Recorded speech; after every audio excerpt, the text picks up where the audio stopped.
I have Chris Regina, executive producer and executive at Sci-Fi.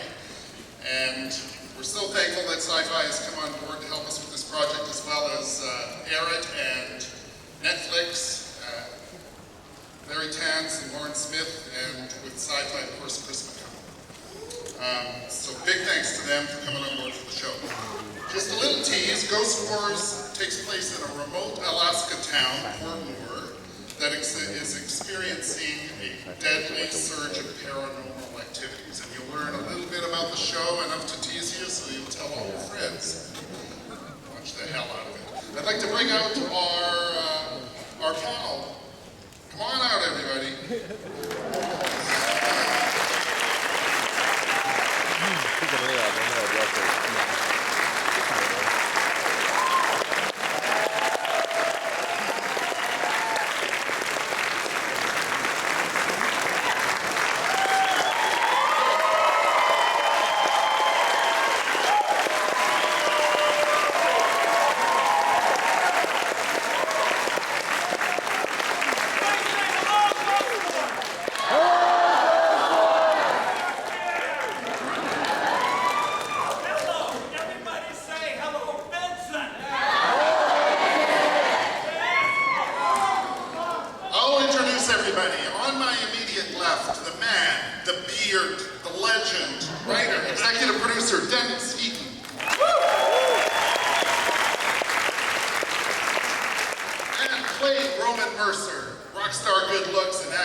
Meat Loaf, everybody!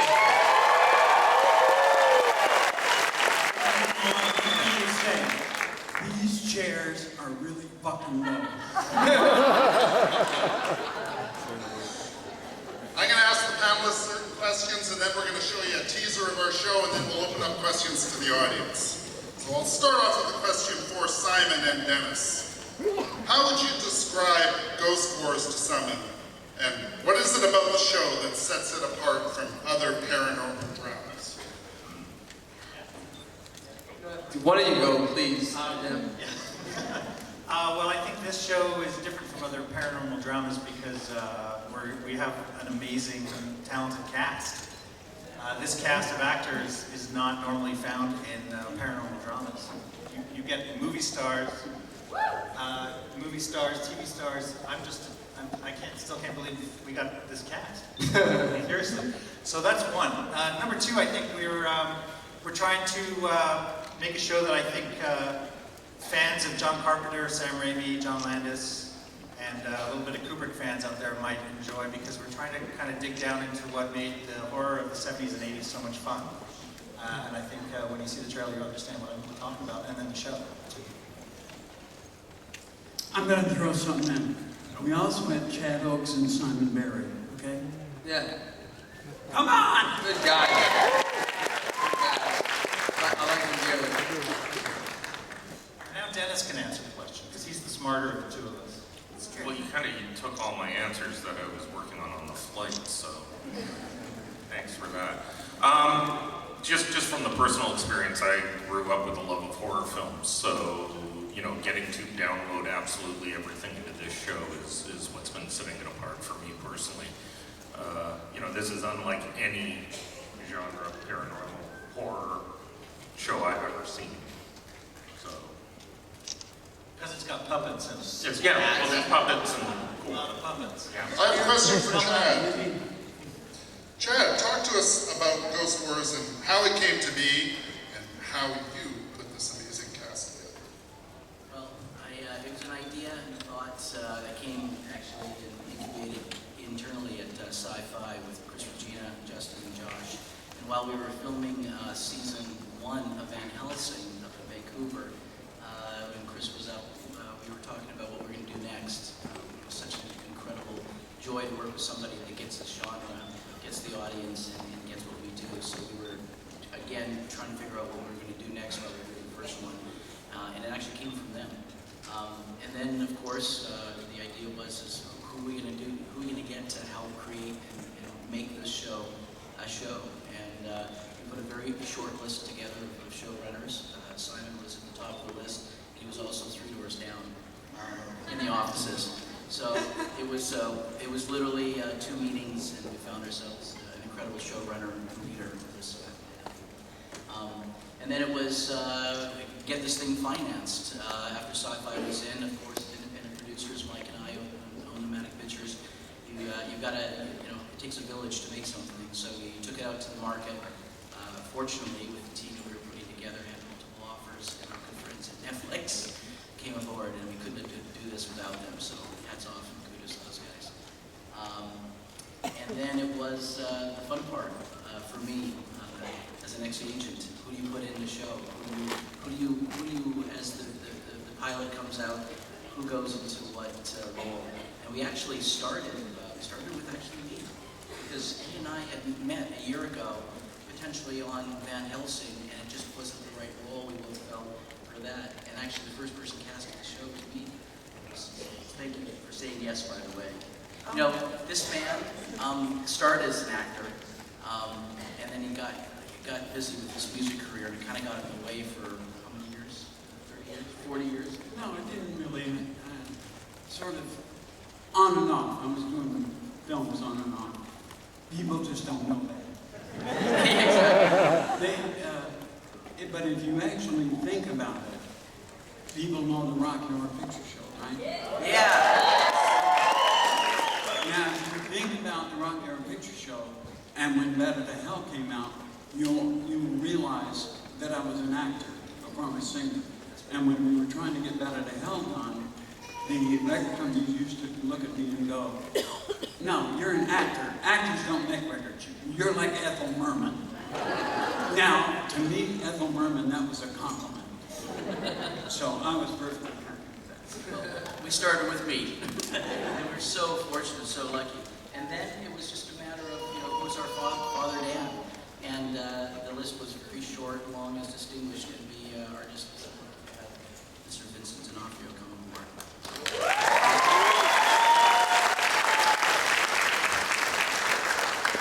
And then we reached out to Kimmy Coates from Sons of Anarchy, who did a couple movies with us. He's not here. Fucker.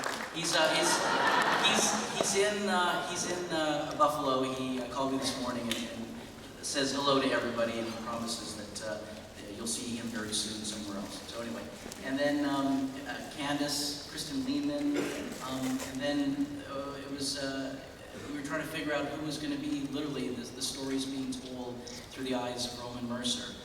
And our pilot director, David Von Aken, was talking about this guy that worked in Tut.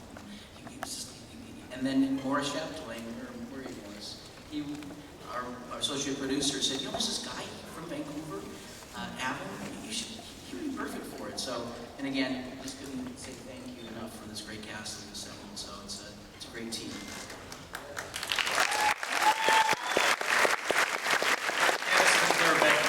And they're all fantastic to work with. Next question. No, we were looking at Candace. We were looking at Vincent, Barry.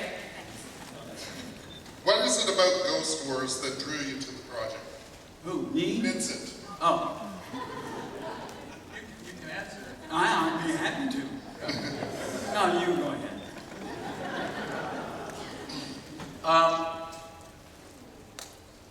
Okay, maybe you should. Okay, I will. See, Vincent, deep down inside, has always wanted to play a priest. And in Ghost Wars, he's getting to play a priest. And he's getting to play a naughty priest at that. And he likes that. Maybe I should take over.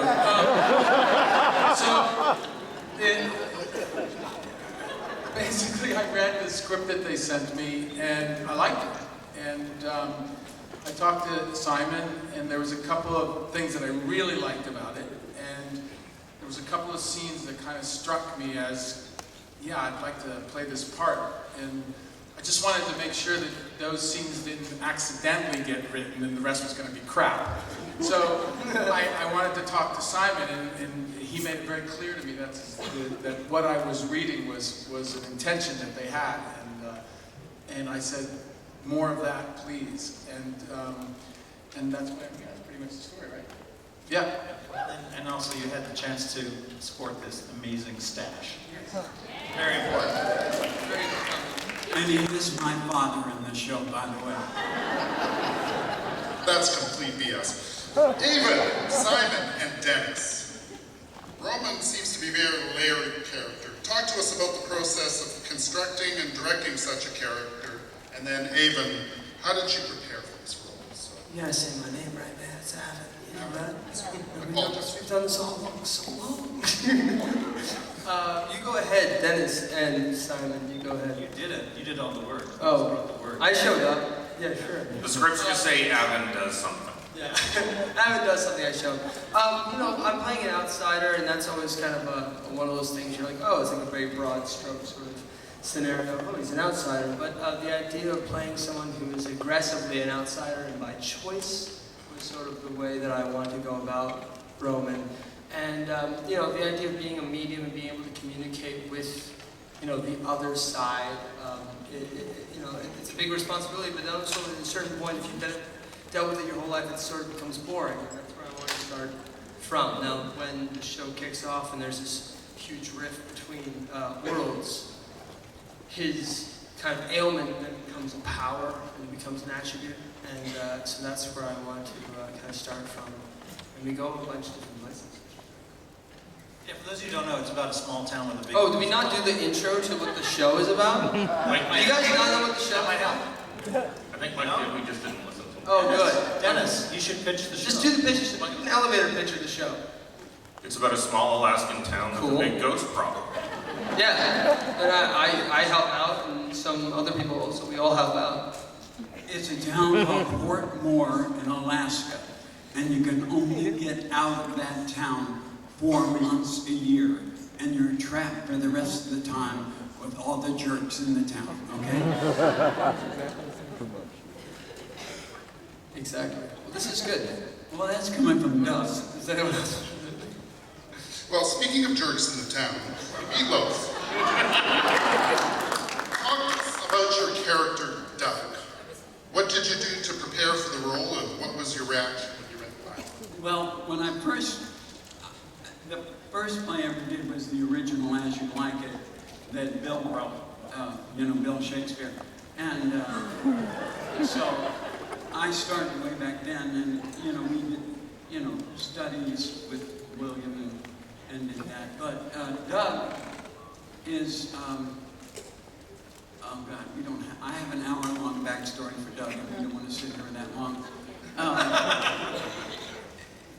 Doug is just, he's angry. And it appears on the outside that Doug is angry at everybody in the town. But he's not. Doug is angry at himself. And he transfers that anger to everybody at this table and people that aren't at this table. And he shoots people, tries to hang people. He does all the really nice things about the town. We're rooting for the ghosts. There you go. Next question for Candace. And Doug is not afraid of the fucking ghost. Candace, what was the audition process like, and what is it about Ghost Wars and your role of Landis that drew you to the show? Well, obviously her name is Landis, and my name is Candace. Just all day people call me Candace Landis. Hey, Candace Landis. I don't hate it. Is that weird? What was the audition process like, Simon Barry? I came in for a different character, and I was so unnerved and out of sorts when I got into the room that I think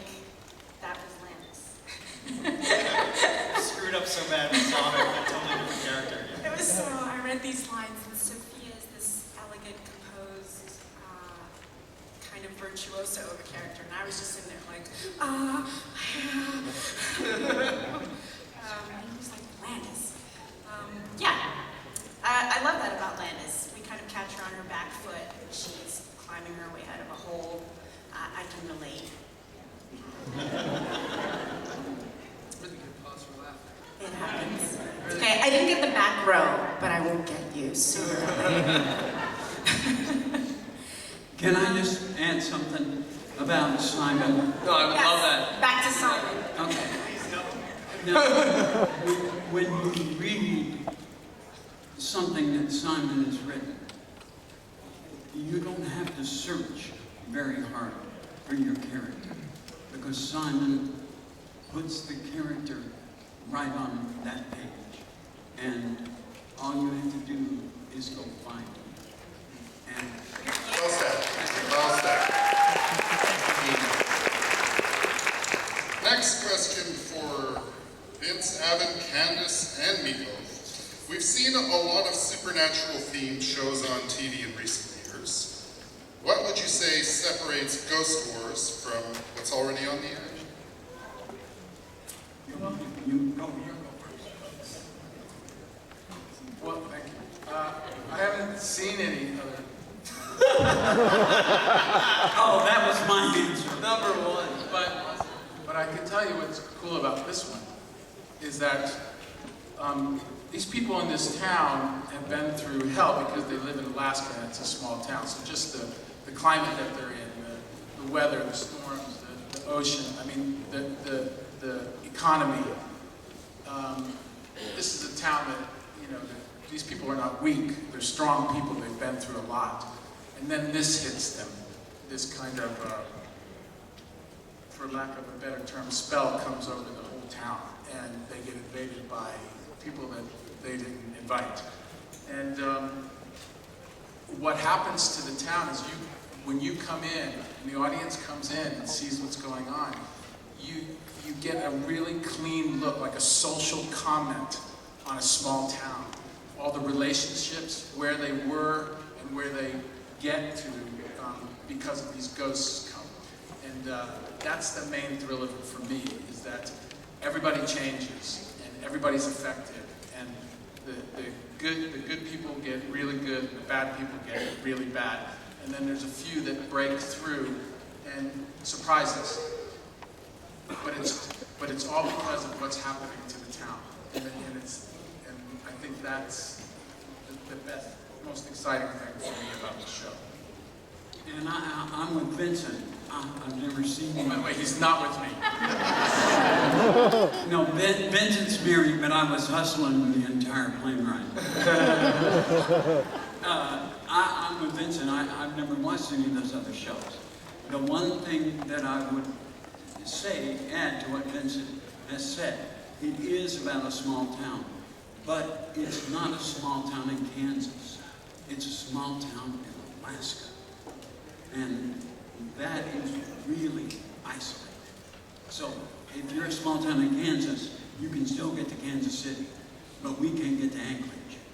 So it's really... I have watched all of the other shows. I would be impressed with you guys. I have watched a lot of it. I would say that this show, the cool thing about this show is it really owns and leans into the themes that, like you're saying, George Romero, Kubrick, people who have created the language and the grammar of genre, you know, in a way that's so, that's invigorated all you guys about why we're all here in the first place. And so we lean into that every single time we go to approach an episode. There are these themes that, if you're a fan of the genres and the shows, you get a nice smile on your face. I think you guys are probably, you guys are fans of this sort of thing, right? I think it's, you start to lean into the genre, and it really feels good. And you think you're going in one direction, and is it a ghost show? Is it a insert 5 other genres that I can mention off the top of my head? But that would kind of give away the big spoilers of the show. Don't do that. That's the one thing I was told before I got on stage, is don't give away anything about the show. So I'm trying. Oh, they didn't tell me that. Oh, good. Meat, you know. So I'm gonna give away everything.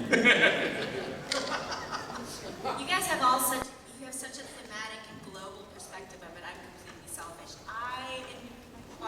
Particularly with my character being a scientist in the show, I enjoy the intersectionality of science and spirituality. Like, where does one end and the other one begins?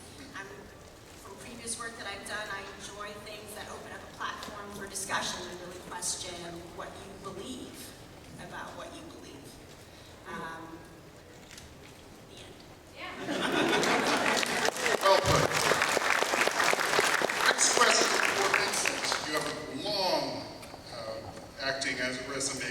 Have you ever played a man of the cloth before? And what did you do to prepare for this role? You're the man of the cloth on this. Yeah, you're the man of the cloth. You played a priest. I played a priest once in a film called Dangerous Lies of All Girls. Long time ago. I've never played a priest quite like our show. Yeah. I mean, the truth is that what the preparation I did was all just kind of emotional stuff. I did some research because I wanted to know the proper way to dress and how to handle a Bible and what the do's and don'ts of being in front of a church and doing a sermon.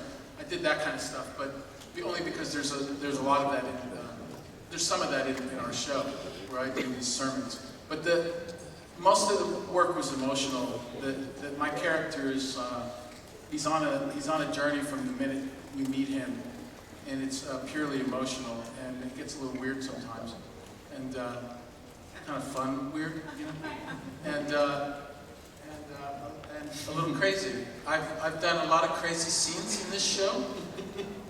Want to talk about the crypt? You want to talk about the crypt? I don't want to talk about the crypt. If you become a fan of the show, you'll know what the crypt is. Now it's cryptic.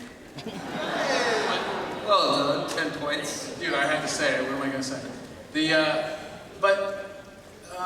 The preparation was just purely emotional, and still is, because every time we approach a film, every time we approach a scene, even just a day ago,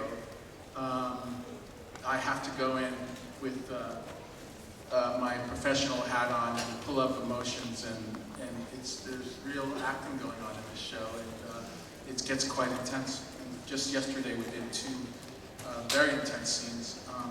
I think what drives my character most is emotion, so I have to come prepped and ready for that every day. Thank you for that. We're so lucky to have you. Next question for Simon and Dennis. What's been the most fun aspect of getting to create this isolated supernatural world? The catering's really good. Catering is actually good. Actually, we don't talk about that. The catering's amazing. I love catering. Really good. Vancouver for the scenery, stay for the catering. I'm just finishing I can give an example. I'm just finishing pre-production on an episode right now, and there's a character in it that we've nicknamed Prosciutto Man. It's a lot of fun here. You know, Yeah, I think the fun is we're trying to push the limits every episode with either the emotional highs, the emotional lows, the shock value of something that people haven't seen before in a paranormal show. We're trying to tell a story also about bias and human perspective, so that in the world of paranormal you can approach it from the humanist point of view, like an average person. You can approach it from science, you can approach it from religion, you can approach it from the point of view of someone who has paranormal powers, like Roman, Adam's character. And that's fun because every time we sit down to collaborate, either as writers or just with the actors and directors, we're always looking at a new way to tell something that has been told before, and how can we make it fresh and different and exciting for you guys, essentially. I'm a genre fan, so I'm a pretty tough critic because I feel like I've seen everything. So how do you approach doing a show like this when you are jaded and feel like you've seen it all? And that's a challenge, but it's a good challenge, and we have a lot of fun doing that. Dennis and I laugh constantly at the depths of deprivation we can go to in terms of coming up with something disgusting. it's problematic. Most of the time it gets thrown out, but sometimes it gets through, and we get to shoot a scene that we look at each other after and go, oh my God, they let us do that. This is great. So So that's fun. That actually for me is the collaborative process. I think that even if you're not a fan of this genre, Yes. that Ghost Wars is so different that I think Vincent and I will even watch it. Not together. No, you've already invited me to the house with your wife to sit and watch it. Good. Next question for Chad and Simon. What's been the most exciting aspect of shooting the series so far? And what's been the most challenging? What can viewers expect to see? Without giving away the show. Don't give away. That's the one thing I was told. Chad, don't mess it up. Careful, Chad. You know, Be careful. Chad, watch it. Watch it. Nope, that's No, much. Chad. Nope, stop. Chad. the most exciting thing is working with these jackasses. Come on, we have some fun here, don't we? This is basically what it is. You notice how he's pointing to that end of the table. I think the most exciting thing about doing the show is getting the show done. You know, every time, you know, Mike and I have done $700 and $800 million in production in the last 23 years. Every time that we actually put a show together, I always do a little prayer the very first day of the set and say, wow, thank you. It's actually getting and putting a show together where it comes from an idea, a concept, working with incredible artisans and creators like Simon and Dennis, putting this incredible cast together, getting it financed, and actually then sitting on the first day in the docks and saying, fuck, we're here. That's exciting. It's incredibly exhilarating. And then, you know, and then it's like having a baby. You birth it, and you out there judge it, and you decide whether or not it's going to come back or not. So Tell us more about your. Tell us more about the birth. I really want to talk about that. I feel like anyway, so that's the exciting thing is just working with great people and getting this thing made. And you know, growing up as a kid, paranormal genre was like it was always something I wanted to do in Star Wars. We want to make America scared again. On that note, does everybody want to see a teaser for Ghost Wars? Does everybody want to see a teaser of Ghost Wars? I want to see. Let's show it to them. Come on, let's go questions. I had a question for Vincent, but I'm not going to ask you because it made me think of this question. I think it's more relevant. Why Ghost Wars? Don't get me wrong, I get the idea, but I'm just being honest. That doesn't match to me. Like when I see Ghost Wars, that's not the. That's the title we picked. Yeah, I'm just a fan. I don't like it. It sucks. I'm an honest guy. I love it. I think the bad title. The name. You guys are doing. The name. Okay. The name. Yeah, this scene's amazing. I'm like sitting there like, oh my god, I can't wait to watch this. And then I see that title. Do you have any suggestions? I'm gonna have to pour over this. Come back to us. Yeah, I will. Circle back. Let us know. Okay. Can you say a couple other, can you say some two nice things before you leave? It's about, you're literally my favorite actor. Right? Thank you. You're brilliant as a theater artist and a theater teacher. That's awesome. Thank you. I want to know more about your craft, and that's another time, another place. So you're wonderful. Okay, what's the second thing? Well, the second one is that Thinking about Meat Loaf Looked amazing. I think you guys are a little mean to Meat Loaf, and I really like Meat What? Loaf. And yeah, I watch it. There's a little what? Yeah, I really like Meat Loaf. I appreciate it. You coming to Rocky Horror tonight, Meat Loaf? No. And then my question to you after Vincent is sit the fuck down. Okay.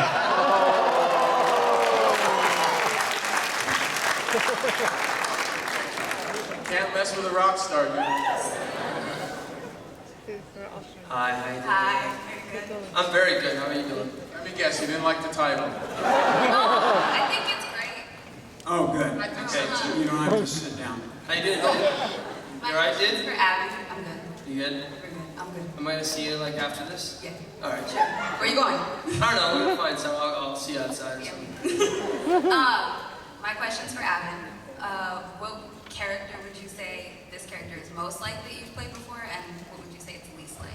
I don't know if it's like anything I've ever done before. It's you know, the opportunity to work with like the actors that I get to work with down the line, I think this is a little bit like it's a very emotional show. It's very like, you know, as crazy and as far out as we go with the genre, it's like kind of based in like emotion. It's always the through line. So I mean, maybe like somewhere between Twisted, somewhere in there probably. Did I get a whoop back there? Yeah, somewhere in there. Yeah. But how you doing? I feel like I haven't seen you in time. I'll see you in a little bit. Yeah. All right. See you in a bit. Hello. So when I first heard that it was a sci-fi one, it was a sci-fi show, my big concern was the special effects, because I have browsed the sci-fi channel at like 4 a.m. on a Thursday morning, and I've seen some very terrible. Hasn't done that, dude. Oh, Most of my 4 a.m. like nighttime stuff, mostly Friday. It's been some lows. Yeah. But watching the trailer, your effects look actually amazing. A little bit too good, in my opinion. Everyone's like, okay, sit the fuck down. It's not good, it's too good, what do you want? It's so good that it hurt to watch. Nice. Perfect. We appreciate your honesty. Thank you. Yeah. So the question there is what? What was it different about this than some of the other shows? Like, basically special effects, CGI, how did you guys get it done? Well, thank you. I have a philosophy that I've tried to implement into all the shows I've done, from Continuum through to Van Helsing, and worked with really talented people. But the idea is that we do less better, because we can't compete with the big expensive shows, and so we choose to make our visual effects story points, which means that we're not trying to compete on the same level as a show that's all spectacle. And so really it starts from there, and then you find the most talented craftspeople and artists and collaborators who see the same vision of the show and want to tell a story with you, and then you let them do their job, really, is get out of the way. Thank you so much. Avin, you're everything I want to be style and fashion-wise. I just want to let you You're everything I want to be style and fashion. Let me see your hat. What's going on here? This is a look, man. This is great. I love this. Oh yeah, Sad Boys. Yeah, I love this. All right, take care. Hi, first of all, this looks really amazing, and I've had a lifelong interest in paranormal. My question is, when you researched the show, did you look at the reality TV aspect of ghost hunting, or did you lean a little bit towards the more scientific, like with Lloyd Auerbach and Dr. Julie Beischel, the Windbridge Institute, that sort of thing? Or did you... I'm going to pass this to Dennis, because he's been dead for 15 years. You're not supposed to tell anybody. That's part of the magic. You know, we all sort of come to it from a different angle. And that's part of the thing about the writer's room that's been so much fun is, you know, we had, you know, one writer, Karen Lamb, who was probably forgot more about the paranormal than even Simon and I have ever known. And She may be a card-carrying witch, or Wicca. I think it's worse than that. Nothing I wrong think with she's that. an elder god. You know, so it's like I came to it a lot more from the, you know, I want to believe sort of a school of it. Oh, there's a sign that says 15 minutes. So I'm going to take 15 minutes to answer the question. So it's just, we all had our own opinions on it. You know, we had people with a very religious bent to it, a very scientific bent to it, a very just straight up, you know, going on to Pinterest at 3 a.m. and looking at ghost photos because they're cool kind of aspect to Can I it. add this to you? Yeah. There's not a person sitting in this room that has not seen a ghost, for real. I've been on ghost hunters, and you don't know it, but if you're walking down the streets in San Diego, and it's busy even today going across the bridge, you would have passed one. And how you know is that you will rub your arm, and it'll feel like it's a little bit cold. And unless you turn around and bottle that spirit and watch it disappear, you'll never know it was a ghost. I'm not leaving the hotel. That's absolutely true because I'm a ghost. Absolutely nothing to be afraid of. Thank you. Thank you. There. Hi. Wow, sorry. Oh. So I was wondering, we saw a lot of different types of like spirits with the shaky ones and also like the scary one with no eye. Freaked me out. But will there be kind of like specificities with types of spirits or zombies or kind of those things? Absolutely. Yes. Yes, there's, yes. We have a, every time I get a script, I have to read what kind of ghost I'm interacting with. Am I dealing with, baseline ghosts? Or what kind of, these two are, I know they seem unprofessional, but they're actually very good at their job. So they outline a lot of the stuff for us. Have you seen Dennis? This is a man who just described as undead for 50 years. He just lost the George R. R. Martin lookalike contest. Oh. I think he'd win. So no, yeah, no. I've always been like at the guide, their guidance, and they're very specific. So Yeah, we have to check sometimes. yeah, we double check. Like what kind of? This is who we're dealing with. By episode 13, it all makes sense. Yes.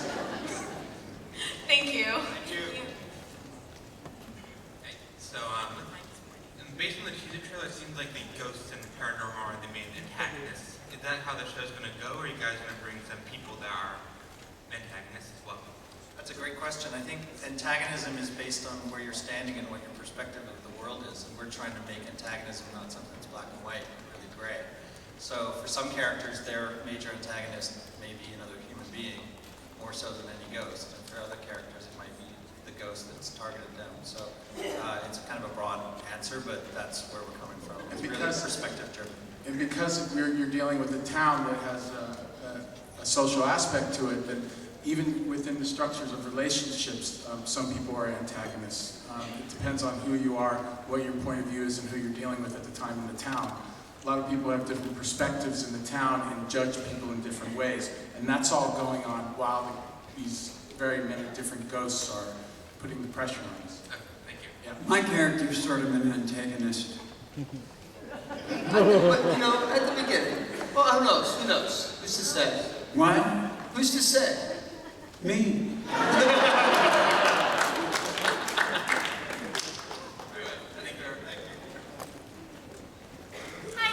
Hi. My question is, what is your favorite moment on set, and what is your most embarrassing moment on any set? For whom? All of you. All I want Candace to answer that. Favorite set. Favorite. Go, Candace Lance. Shoot your shot. What of the most embarrassing moments? Yeah. On our show and any other. God, so many. Isn't it all just sort of It's just all sort of a series of embarrassments for me. a series of unfortunate embarrassments? Yeah. That's the new title. I just got it. Struck me like lightning. That's it. Series of unfortunate Embarrassment. My most embarrassing moment didn't come shooting a film. It came on doing a TV show in Germany with an audience of 80 million people. And when I work, I have this thing about not wearing underwear. Now, in real life, Fair enough. Now, You want to be limber? You want to be Right there, that should be like the... but on this particular show, my pants split in the front. like a Lenny Kravitz And they scenario? were trying to get me off stage, and I'm going, leave me the fuck alone. And finally somebody held the sign, your pants are split in the front. Amazing. So I That's took it off. my favorite. But it wasn't really embarrassing because you know why.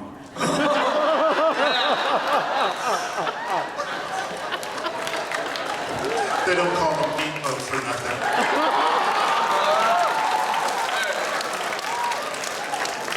They don't call me sex god for nothing. No, they don't.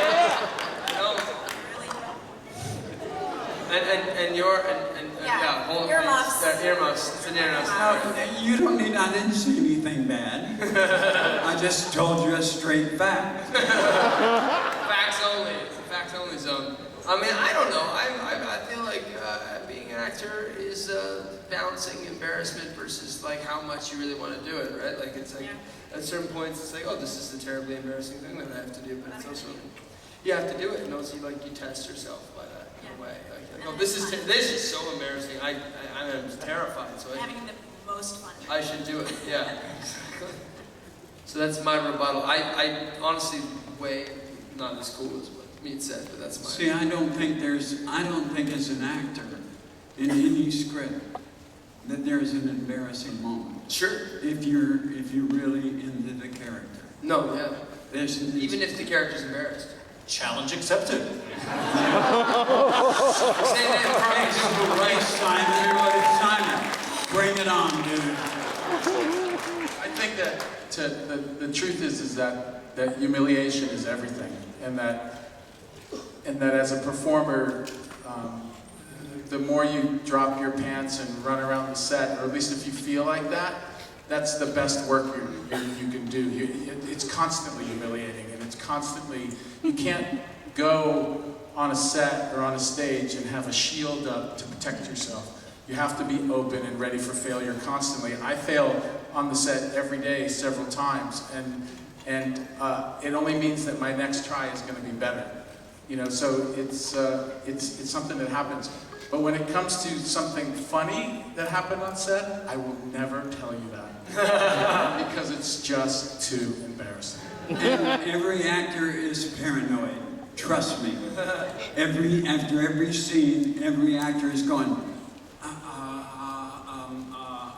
And so, anyway, the good thing that happened when I was doing hair on Broadway in the 60s, long before you were born, they used to pay me $12.50 a week not to be naked.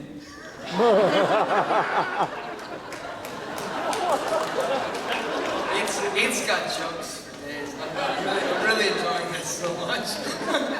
Thank you. Oh, we have 5 minutes. Was that the 5-minute warning? Next question, please. All right. Thanks so much. Bye. Bye. Sorry, was that rude? Hey, so just to be clear, I'm okay with the title. But if you choose alternate title, can it be Meat Loaf Ain't Afraid No Ghost? Can it be what? Yes. I missed that. That was it. No question. Just pitch it. Yeah, Meat Loaf Ain't Afraid of No Ghost. We have time for one. But we can't use that melody. We'll get sued. Originally, I was going to ask about singing in the church, but now I really want to know how Meat Loaf split his pants. Because I'm really athletic. And I was doing splits back in those days. Oh, yeah. And my pants didn't agree with it. Yeah. I'd love to see that. A 280-pound guy doing splits. Everybody fucking wanted to see that.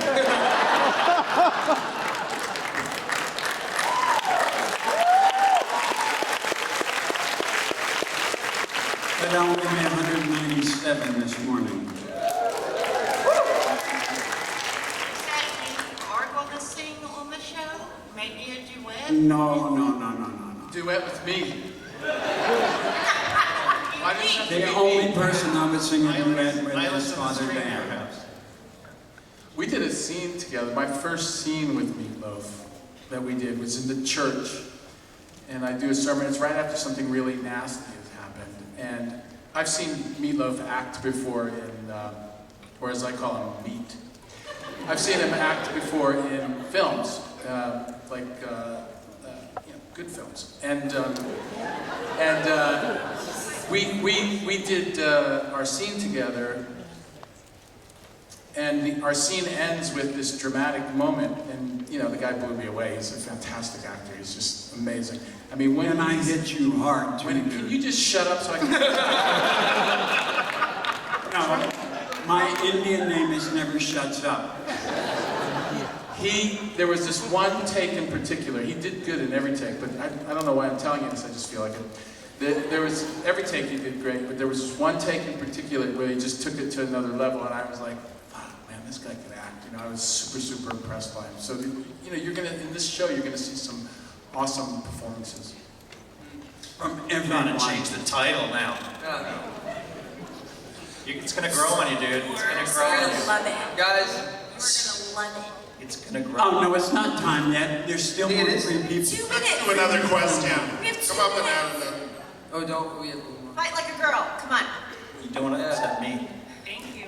My name's Kim Vincent. I'm a huge fan. You're one of the most Hi, Kim. underrated actors ever. Hold on. Underrated. How to think. Well, I think you should have had an Academy Award by now. Oh, Kim, that's so, thank you. That's a very sweet thing to say. I agree. I follow you on Twitter and I love your message of positivity that you always say, I am you, you are me. That's right. That's right. Anyways, a question for Other than me. I mean, everybody, it's everybody. It's people. My favorite. Go ahead. And his wife. Go ahead. No, my question is simply, is there one ghost? What is one ghost that you hope never, ever, ever comes to haunt you, each of you? Who's this question to? Oh my God, all of us. One ghost you hope never, ever comes back to haunt you. Whoa. Jeez. Well, when I die, you hope I don't. Let's end on a light.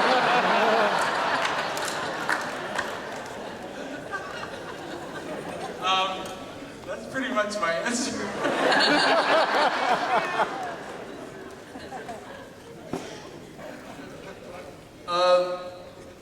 I don't know. I don't even. This is such a light question to end on. I think. So thank you. But we can't end on this. We still got 2 more people. Apparently we have to wrap it up. I'll say Casper. The friendly ghost. I've heard it. That was the biscuit. Everybody, look to your television dial on Sci-Fi. I don't have an official air date, but October. Look for the promotions to come out and spooky month. And watch this show. This is a great show. Let's give the hand to the panel here.